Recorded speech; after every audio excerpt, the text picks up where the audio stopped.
ప్రపంచవ్యాప్తంగా అన్ని రంగాలకు విస్తరిస్తున్న ఏఐ ఇప్పుడు ఉగ్రవాదుల చేతిలో ప్రమాదకర అస్త్రంగా మారనుందనే భయాందోళనలు నెలకొన్నాయి. ఉగ్రభావజాలాన్ని వ్యాప్తి చేయడానికి డీప్ ఫేక్ చిత్రాలతో కొన్ని వర్గాలపై ద్వేషాన్ని రెచ్చగొట్టి ఉగ్ర సంస్థల్లో కొత్త సభ్యులు చేర్చుకోవడానికి ఉగ్ర సంస్థలు ఏఐని వినియోగిస్తున్నాయి. జీవ రసాయన ఆయుధాల తయారీకి సైబర్ దాడులకు ఉగ్రవాదులు ఏఐని వాడవచ్చని అమెరికాలో డిపార్ట్మెంట్ ఆఫ్ హోమ్ల్యాండ్ సెక్యూరిటీ తన నివేదికలో తెలిపింది.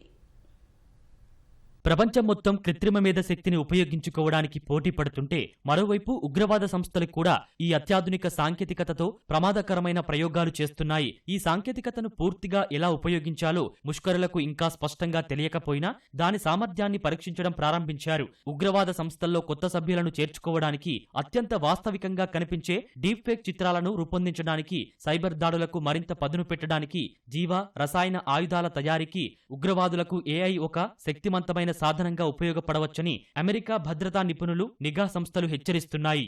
గత నెలలో ఇస్లామిక్ స్టేట్ అనుకూల వెబ్సైట్లో ఒక వ్యక్తి తమ కార్యకలాపాల్లో ఏఐని భాగంగా చేసుకోవాలని ఇతర మద్దతుదారులను కోరాడు. గతంలో ఇరాక్, సిరియాలో భూభాగాన్ని ఆక్రమించుకున్న ఐసిస్ ఇప్పుడు వికేంద్రీకృత కూటమిగా మారినప్పటికీ సోషల్ మీడియాను తప్పుడు సమాచారం కోసం శక్తివంతమైన సాధనంగా ఉపయోగిస్తోంది. చాట్‌జీపీటీ వంటి ప్రోగ్రాంలు విస్తృతంగా అందుబాటులోకి వచ్చిన వెంటనే ఉగ్రవాద గ్రూపులు ఏఐని ఉపయోగించడం ప్రారంభించాయి. వాస్తవికంగా కనిపించే ఫోటోలు, వీడియోలను రూపొందించడానికి ముష్కరులు జనరేటివ్ ఏఐ ప్రోగ్రాంలను ఎక్కువగా ఉపయోగిస్తున్నారు. సోషల్ మీడియాలో నకిలీ కంటెంట్ ను పోస్టు చేసి కొత్త వారిని ఉగ్ర సంస్థల్లోకి ఆకర్షించడానికి, ప్రజలను గందరగోళానికి గురిచేయడానికి, భయపెట్టడానికి, ఊహించని స్థాయిలో ప్రచారాన్ని వ్యాప్తి చేయడానికి ఏఐని వాడుతున్నారు.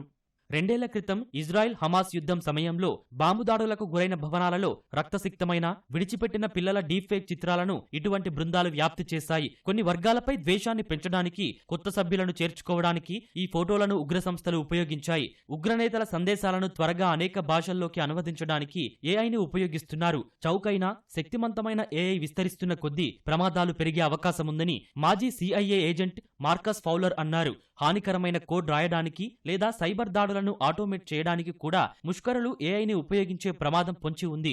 అత్యంత ఆందోళనకరమైన విషయం ఏమిటంటే సాంకేతిక నైపుణ్యం లేని మిలిటెంట్ గ్రూపులు జీవ లేదా రసాయన ఆయుధాలను తయారు చేయడానికి ఏఐ సాయం తీసుకోవడానికి ప్రయత్నించే అవకాశముంది. ఈ ప్రమాదాన్ని డిపార్ట్మెంట్ ఆఫ్ హోమ్ల్యాండ్ సెక్యూరిటీ తన తాజా ముప్పు అంచనా నివేదికలో చేర్చింది.